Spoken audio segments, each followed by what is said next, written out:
누가복음 15장에는 우리가 잘 아는 바와 같이 잃어버린 것의 회복에 관한 세 가지 이야기가 들어 있습니다. 그 첫 번째는 잃어버린 양을 찾는 목자의 이야기이고, 두 번째 이야기는 잃어버린 은전을 찾는 여인의 이야기입니다. 그리고 세 번째 이야기가 잃어버린 아들을 찾는 아버지의 이야기입니다. 그 앞에 있는 두 가지 이야기와 세 번째 이야기와는 차이는, 우선은 첫 번째 이야기는 사물에 관한 것입니다. 양이라고 하더라도 그것은 사물이라고 이야기할 수 있고, 두 번째는 사물보다는 사건입니다. 은전이긴 합니다만 은전을 잃어버린 사건을 집중적으로 이야기를 하고 있습니다. 세 번째 이야기는 사람에 관한 이야기입니다. 그러므로 사물과 그리고 사건을 잃어버린 사건과는 달리 그 주체가 되는 아버지가 대단히 앞에 있는 것에 비해서 목자와 그리고 여인에 비해서 소극적인 모습으로 나타나고 있습니다. 그 양을 잃어버린 목자가 양을 찾도록 찾으며 하는 이야기를 쓰고 있습니다. 동사를 쓰고 있습니다. 그 말은 아주 철저하게 그야말로 찾을 때까지 전심을 다하여서 찾는 적극적인 행위를 이야기를 하고 있습니다. 두 번째 여인의 것도 마찬가지입니다. 은전을 찾는 여인도 마찬가지입니다. 쓸며 찾도록 찾았다, 그렇게 이야기합니다. 찾을 때까지 부지런히 쉬지 않고 찾았다는 이야기입니다. 그런데 그에 비해서 세 번째 이야기인 아버지의 이야기는 어떻습니까? 아버지는 그 아들을 찾으러 멀리 가지 않습니다. 찾도록 찾는 목자와 여인과는 대조적인 모습이라고 볼 수가 있습니다. 단지 아버지가 한 것은 자신의 마을을 떠나지 않고 동네 오기 언덕 위에 올라서서 멀리 그 아들을, 돌아오는 아들을 바라볼 뿐입니다. 그런데 오늘 이 아버지의 소극성에 관한 이야기입니다. 어느 정도의 소극성이냐 하면은 그 아들의 그 죄를 간과하는, 아들의 죄를 바라보지 않는 그런 그 아버지의 이야기입니다. 우리가 전에도 한번 본 적이 있는 것으로 생각이 됩니다만, 잃어버린 아들을 찾는 그림으로서는 가장 유명한 그림이 바로 그 유명한 화가 렘브란트의 잃어버린 아들을 찾는 이야기 그림입니다. 세계 그 명화 중에 등재되어 있는 아주 유명한 그림인데요. 렘브란트는 이 그림을 그리면서 상당히 중요한 의미를 우리에게 그 속에 포함을 시켰습니다.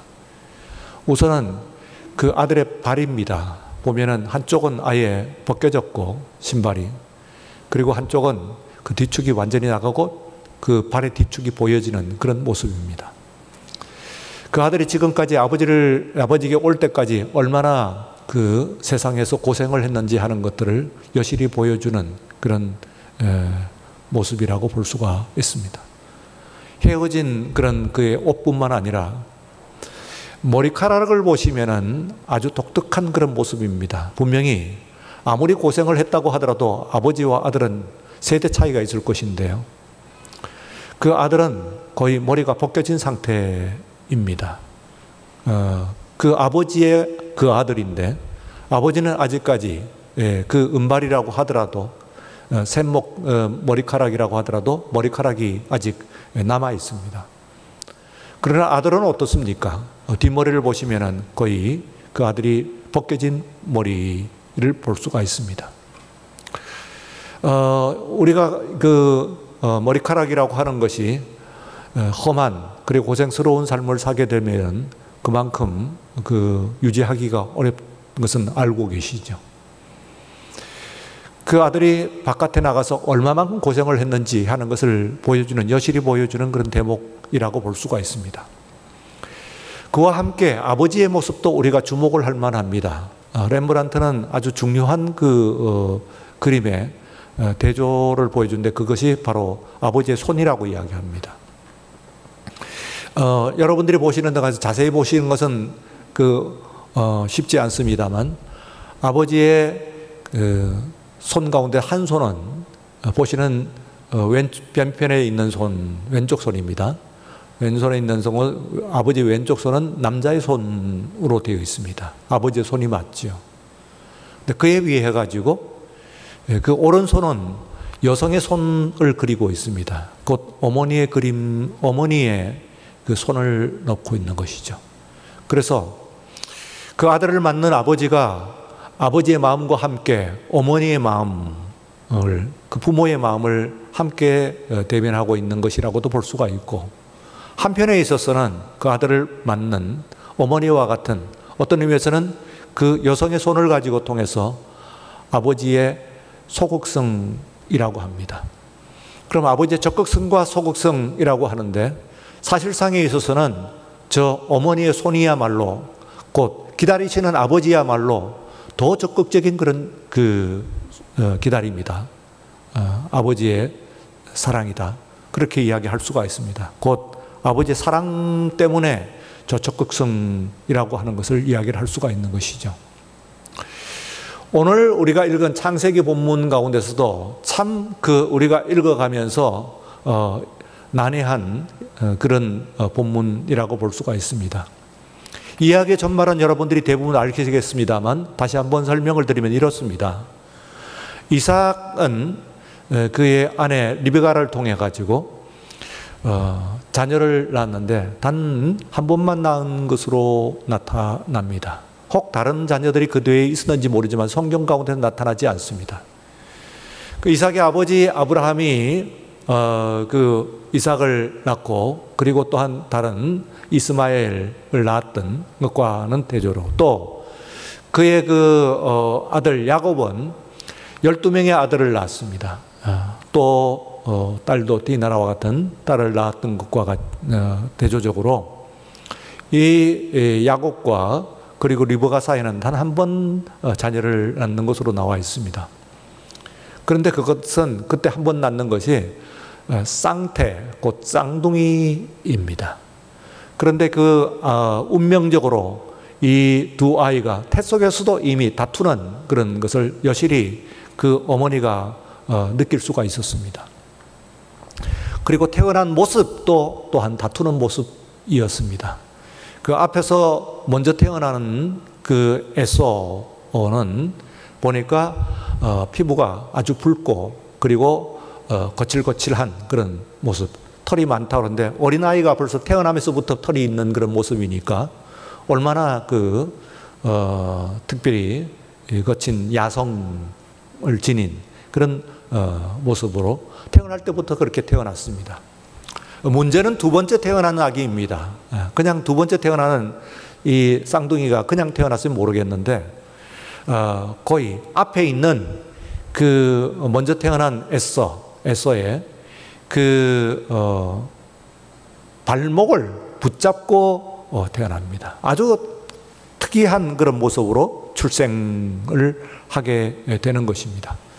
그래서 두 아이의 이름을 그렇게 정했습니다. 먼저 아이는 그 온몸이 붉다고 해갖고 에사우, 우리 성경에 에서라고 하는데 몸이 붉다고 하는 그런 뜻입니다. 붉은 옷을 가지고 붉은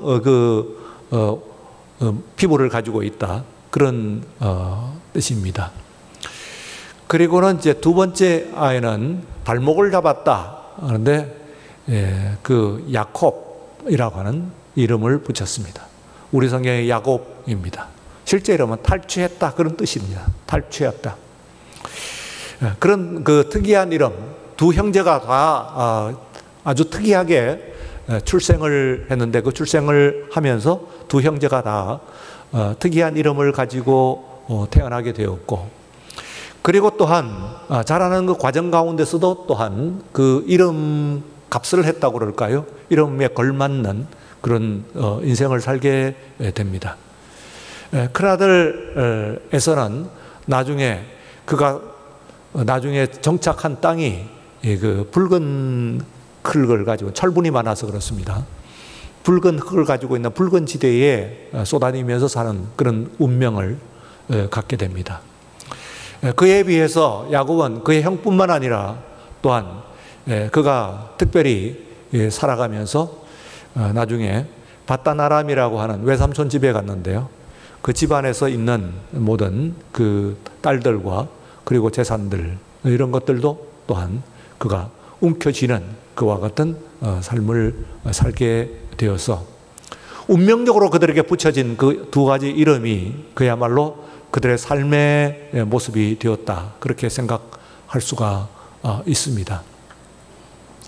그런데 이제 이 이야기 가운데 중간에 이 결정적인 것은요, 결정적인 순간입니다. 여기에서 지금 이 야곱이 그 아버지의 축복을 가로채는 그런 탈취하는 모습이라고 볼 수가 있습니다. 그 이전에 야곱은 형 에서의 장자권과 그리고 축복권을 이미 빼앗았습니다. 속임수를 써서 빼앗았다고 볼 수가 있죠. 그리고는 이제 여기에서 그것이 실현되는 모습이라고 볼 수가 있어요. 이때 이제 이 아버지 이삭이 눈이 멀었다. 그렇게 나옵니다. 눈이 멀었다. 그래서 이 아버지가 눈이 멀고 그리고 아버지가 이제 살 날이 얼마 남지 않았다고 하는 것을 깨닫고는 그리고 자신이 이제 축복을 하기 위해서 두 아들 중에서 맏아들인 에서에게 명합니다. 그 아버지는 에서를 씩씩하고 들판을 쏘아내는 에서를 아주 믿음직해 했고 그리고 마음에 들어 했지만은 그러나 또한 불행한 것이 그의 어머니 그들의 어머니 리브가는 둘째인 그 야곱을 더 사랑을 했다고 되어 있습니다. 그래서 이제 에서에게 아버지가 축복을 하겠다고 하고 네가 잘하는 들판을 다니면서 이 짐승을 잡아가지고 그 짐승을 잡아서 그것을 가지고 음식을 해가지고 그래서 나에게 이제 갖다 바쳐라. 그러면 내가 그것을 먹고 배불리 먹고 마음껏 너를 축복하겠노라. 그렇게 이제 약속을 합니다. 그리고 그 형이 에서가 아버지의 그 말씀에 따라서 알겠습니다 하고 들판을 다니면서 적절한 음식을 찾고 있습니다. 그 짐승을 찾고 있습니다. 그런데 그 아버지가 아들에게 하는 이 말을 바깥에서 문 밖에서 들은 사람이 바로 그들의 어머니 리브가였습니다.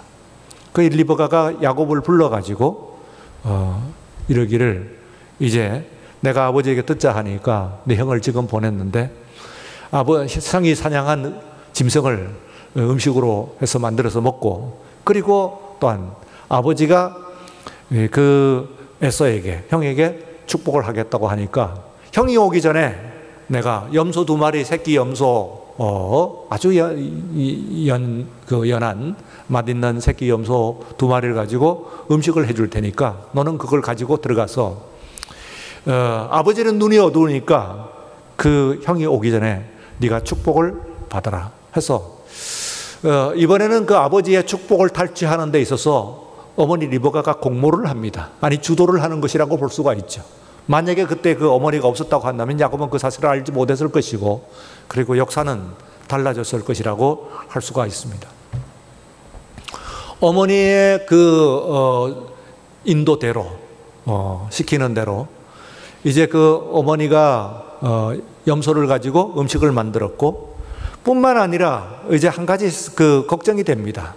이 야곱과 그리고 에서는 외모가 풍채가 아주 다른데 이걸 가지고 특별히 이제 눈먼 아버지가 특별히 이제 그 에서의 손을 만져볼 것이다 최소한. 그래서 이 에서는 태어날 때부터 털이 있었으니까 아주 털이 북실북실한 그런 모습이고 그리고 이 둘째 아들인 야곱은 아주 매끌매끌한 그런 매끈매끈한 손을 가지고 있단 말이에요. 그래서 그 양 염소를 가지고 음식을 만들었을 뿐만 아니라 죽은 염소의 털을 가지고, 가죽을 가지고 이 둘째 아들의 손에다가 입혔습니다. 그래서 이제 털이 아주 북실북실한 그런 손을 가지고 들어갔습니다. 음식을 해가지고 그 아버지에게 가니까 그 아버지가 이제 너 누구냐 하니까 어머니와 약속한 대로 저는 에서입니다. 아버지의 아들일 에서입니다. 제가 지금 사냥해서 음식을 가지고 왔으니까 이 음식을 드시고 그리고 저를 마음껏 축복하십시오 하는 것이 오늘 본문입니다. 내용입니다. 그런데 이 야곱이 또한 아니나 다를까 어머니가 예상한 대로 너는 지금 얘기를 들어보니까 모든 것이 다른데요. 그 음성도 다릅니다. 그러니까 그 에서는 몸만 클 뿐만 아니라 사나이다운 그런 거실거실한 그런 그 음성을 가지고 있고, 그리고 또한 손만 매끌매끌한 것이, 피부만 매끌매끌한 것이 아니고 이 야곱은 이 목소리도 또한 여성스럽게 아주 매끈매끈한 그런 목소리를 가졌어요. 자, 너 이리 오너라. 내가 조금 미심쩍은데 너를 한번 확인을 해야 되겠다 하고 손을 내밀어 보라고 그러니까 여기서 손을 만져보니까 이상하다. 목소리는 분명히 매끈매끈한 그 야곱의 목소리인데 어떻게 지금 만져보니까 정말 손은 이 털이 북실북실한 그런 그 에서의 손이 틀림이 없구나. 이렇게 이야기하고 그 다음에 너 이리 오너라. 이렇게 해가지고 이제 그를 안고 그리고 그에게 입 맞추고 그리고 중요한 것이 그의 향취를 맡았다. 그렇게 돼 있어요. 그의 향취를 맡으면서 이 향취라고 하는 것이 정말 복의 향취구나. 복을 받은 그런 그 밭의 향취구나 하고 이야기를 하고 그에게 마음껏 복을 줬어요. 그런데 그 뒤에 이제 그 사건이 이제 일어난 이후에 그 다음엔 에서가 이제 짐승을 잡아가지고 음식을 해가지고 오느라고 시간이 상당히 걸렸습니다.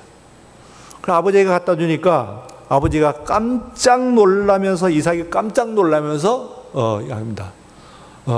무슨 일이냐? 넌 누구냐? 에서 아닙니까? 아버지가 저에게 짐승을 잡아서 음식을 해서 갖다가 또 그 대접하라고 하는 바로 그 에서가 지금 말씀대로 지금 음식을 가지고 왔습니다. 하니까 그때서야 아버지 이삭이 펄쩍 뛰면서 내가 속았구나, 큰일 났구나, 하면서 이제 내가 속아서 이미 내 동생 야곱에게 그 축복을 다 해버렸다. 이제 너에게 줄 축복이 없다 그런 거예요. 그때서야 방성대곡을 하면서 에서가 펄쩍펄쩍 또 뜁니다. 그러면서 그전에도 나를 여러 번 속이더니 지금 이렇게 또 속이는데 아버지 그렇다고 해서 저한테 그 주실 축복이 없습니까? 야곱에게 주신 축복 그 하나뿐입니까? 남아있는 축복이 없습니까? 남아있는 축복이라도 주십시오 하고 했을 때에 야곱이 주는 축복의 말씀이 27장 39절에 있습니다. 그런데 이게 축복이라고 여러분들이 보시면은 27장 39절 한번 찾아보시면요. 아주 특이한 것으로 되어 있습니다. 내 주소는 땅의 기름짐에서 멀고 내리는 하늘 이슬에서 멀 것이며 너는 칼을 믿고 생활하겠고 내가 매임을 벗을 때는 그 멍에를 내 속에서 떨쳐버리리라. 어떻게 여러분들 보시면은 읽으시는 대로 그 축복처럼 느껴집니까? 차라리 이걸 얘기하지 않았더라면 몰랐습니다만 이 내용대로라고 하면 축복이라기보다는 저주에 가깝습니다. 저주를 남아있지 않다, 너희가 할 축복이 없다 하고 끝났으면 모르지만은 축복을 해달라고 하는 그 아들에게 이 아버지가 뭘 하느냐면은 저주를 해버립니다. 이건 그 저주입니다. 넌 네가 사는 그 주소는 땅이 기름진 거하고는 거리가 멀고 비도 널 위해서 내리지 않을 것이고 너는 포로로 잡혀갈 것이고 혹 나중에 그 포로에서 그 벗겨날 때 그때서야 목에서 멍에가 벗겨질 것이다. 그러니까 세상도 팍팍한 삶을 살고 그리고 칼을 들고 세상을 살아가는데 그 결국은 포로로 끌려가고 하는 그런 삶을 살게 될 것이다 하는 이야기를 하거든요. 그래서 이 내용에서 그는 에서는 그의 삶만 팍팍한 그런 삶을 따라 살았을 뿐만 아니라 그의 후손들도 또한 역시 그와 같은 삶을 살게 되는 운명을 겪게 되는 것이라고 볼 수가 있습니다. 자, 오늘 여기에서 이제 이 말씀을 가지고 성경에 나와 있지는 않습니다만 독자로서 여러분들이 그 책을 이 창세기 27장을 읽는 해동력입니다. 질문입니다. 질문이 정말 이삭이 야곱인 줄 야곱을 이삭으로 착각을 했을까? 그리고 무슨 일이 일어나는지 하는 것을 몰랐을까? 하는 질문입니다. 정말 나온 대로로 가면 이삭은 그야말로 눈만 멀었을 뿐만 아니라 너무나 그야말로 인지력이 제대로 갖춰지지 않은 그런 노인으로 보여져요. 지금 이 아들이 누군지 눈을 멀었다고 하는 그 하나만입니까? 아니면은 귀도 멀고 그리고 또한 코도 멀고 냄새도 후각도 막혀버리고 그런 모습입니까? 하는데 오늘 여기에서 보게 되면은 그 창세기 27장에 나오는 이삭의 모습을 보면은 아버지 이삭이요. 우선 이 노인이 아들이 해온 음식을 배불리 먹었어요. 양 2마리를 얼마나 다 먹었는지, 그 염소 2마리를 다 먹었는지 모릅니다만 상당한 양을 먹었던 것 같아요. 그 노인의 식욕이라고 하는 것은 곧 숨이 넘어가는 상태가 아니라는 걸 이야기를 할 수가 있습니다. 뿐만 아니라 고기를 먹은 이후에 포도주도 잘 마셨어요. 식욕이 남아있다는 이야기죠. 그리고 또한 그 아들을 만져보자 해가지고 그 만져보는데 털이 있다 하는 이야기를 해요. 이건 에서의 손이 맞구만. 또 이상하다. 그 목소리는 에서의 목소리가 아닌데 손을 만져보니까 에서의 손이 틀림이 없긴 하다마는 목소리는 에서의 목소리가 아니고 야곱의 목소리로구나 하고 있습니다. 그건 무슨 이야기입니까? 소리를 판별할 수 있는 귀를 아직 청력은 가지고 있다고 하는 이야기를 하는 거죠. 청력이 살아 있습니다. 예민하게 두 아들의 목소리를 분명히 구분할 수 있는 청력을 가지고 있고 들었습니다. 뿐만 아니라 또한 이리 오너라 하고 그를 안았습니다. 그러면 사실 피부만 매끈매끈한 것이 아니고요. 그 체구, 두 아들의 체구는 상당한 차이가 있었을 겁니다.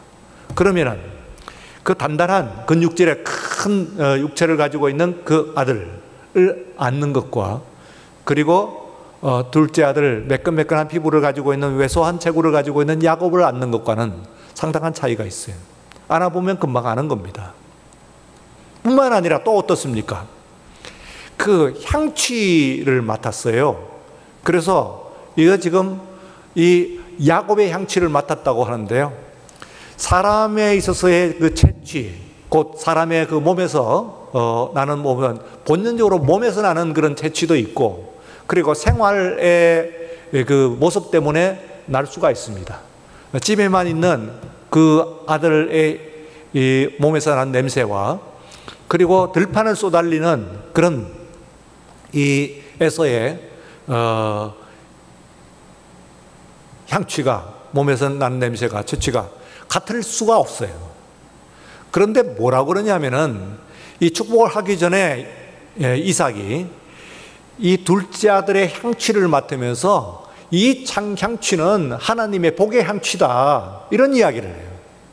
그러면은 정확하게 나오지 않고 이 이야기는 마치 독자로 하여금 이삭이 이렇게 속았다. 완전히 속았다. 그리고 야곱이 정말 아버지를 속이는데 그 어머니와 공모해가지고 아버지를 완벽하게 속여가지고 형의 그 축복을 빼앗았다. 이렇게 나옵니다만, 그러나 그 안에 있는 내용들을 면면히 보면은 여러분은 어떻습니까? 사람의 신체라고 하는 것은 어느 한쪽에 있어서가 닦이면요, 나머지는 아주 예민합니다.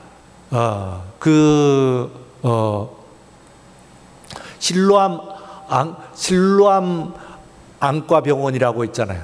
거기에 이제 원장으로 계시는 목사님이 김선태 목사님이라고 하시는 분입니다. 농담을 하시죠. 아주 뛰어나신 분이에요. 그리고 사실 그분은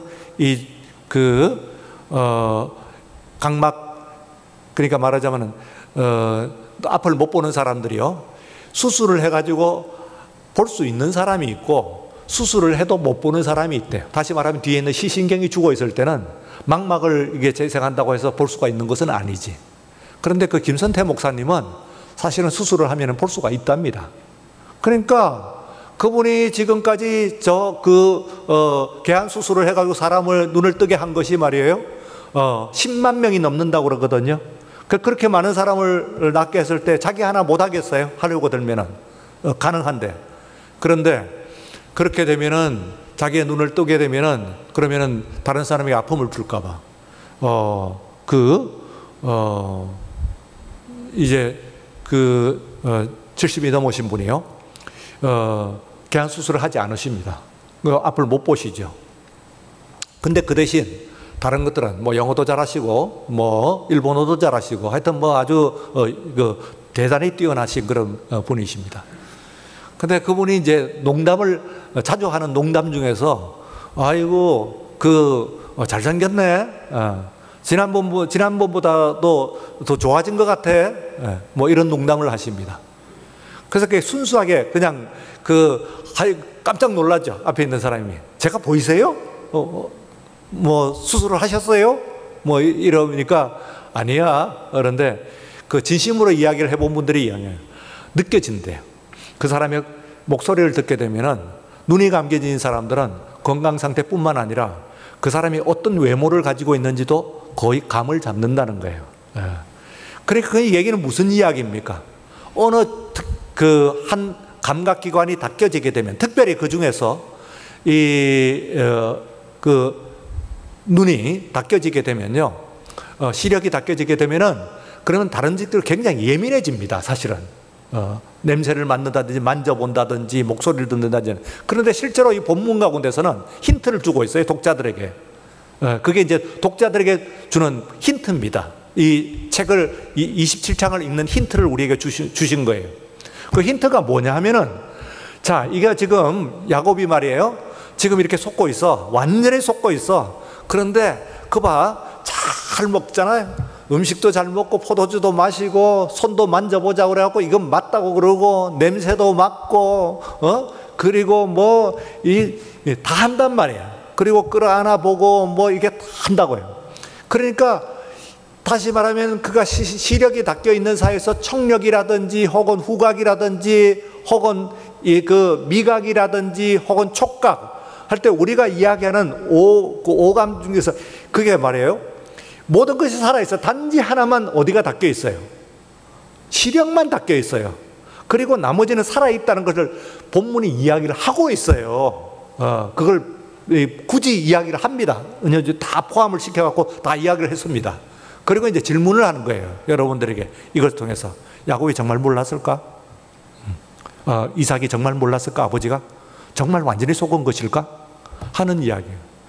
자, 집안의 순서를 위해서요, 질서를 위해서, 또 지금까지 그 아들을 사랑한 사랑을 인해서, 또 지금도 여전히 사랑한 그 아들이 상처받지 않기를 원하는데, 단 한 사람만 축복을 한다면은 이 어머니 리브가가 이제 지금 그 둘째 아들이라고 생각을 했는데, 아버지는 첫째라고 생각을 합니다.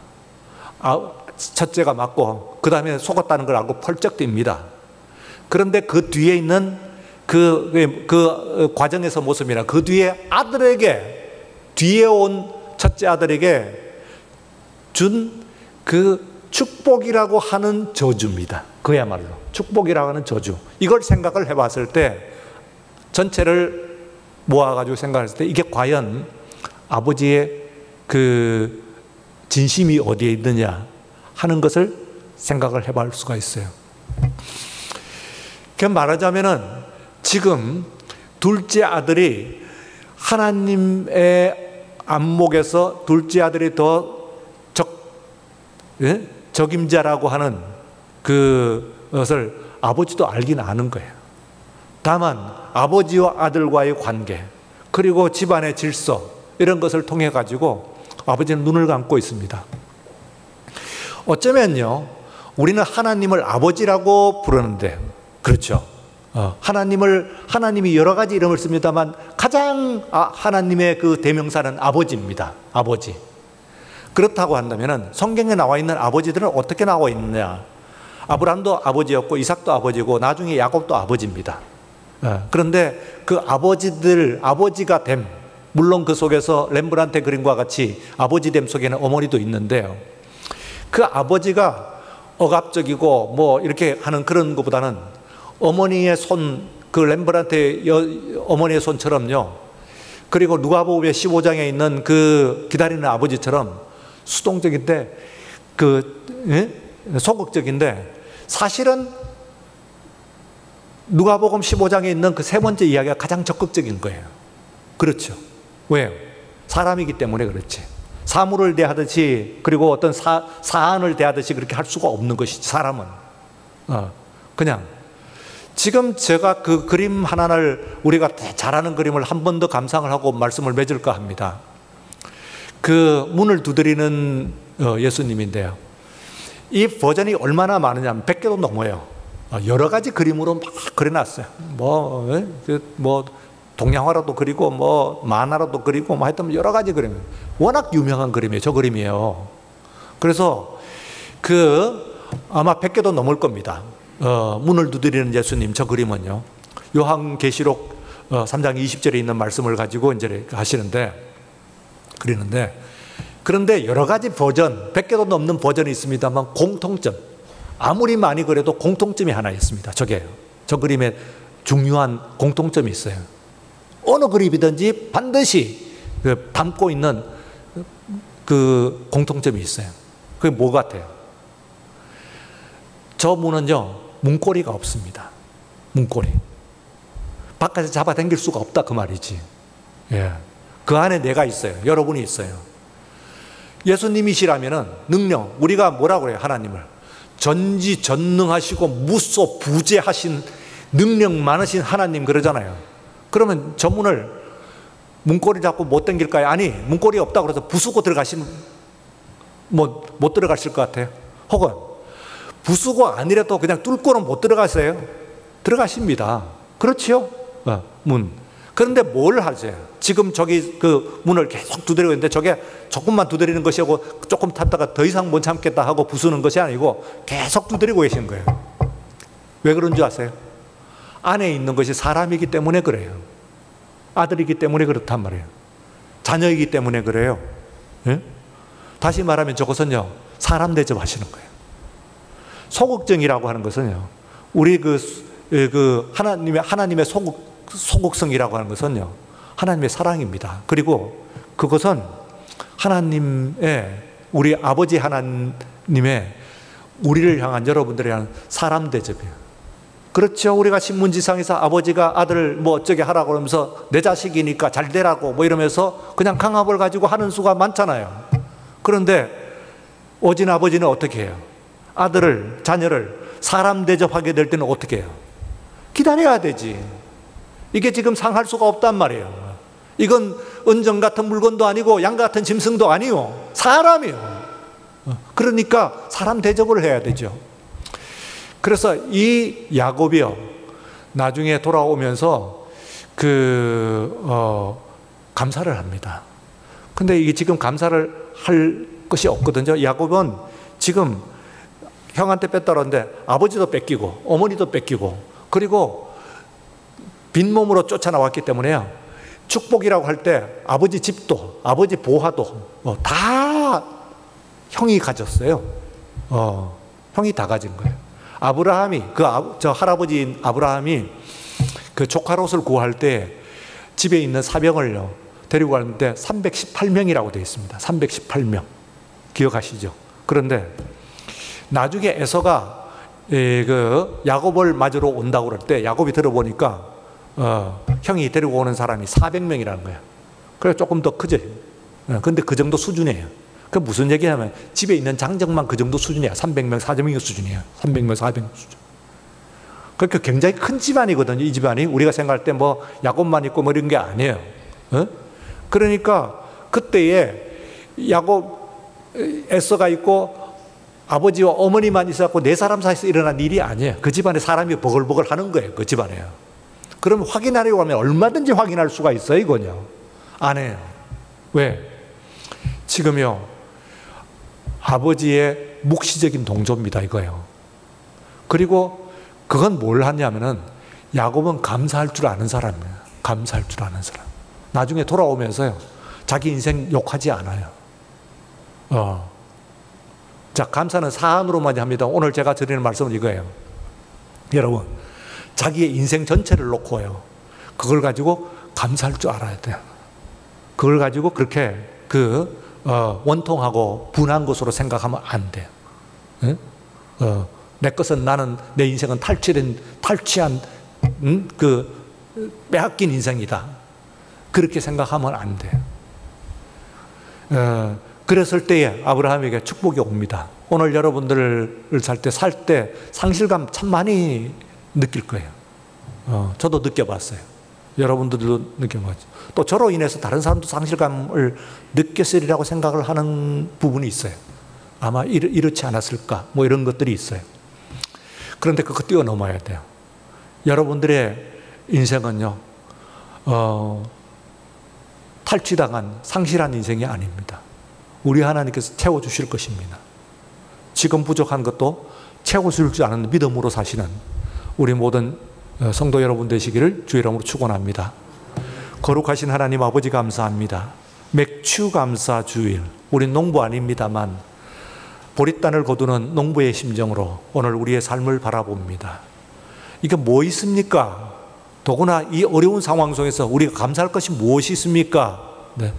그 어떤 순간에서도 감사로 충족한 삶을 살고, 그러므로 말미암아 성취하는 삶을 살 수 있도록 주님 축복하여 주시옵소서.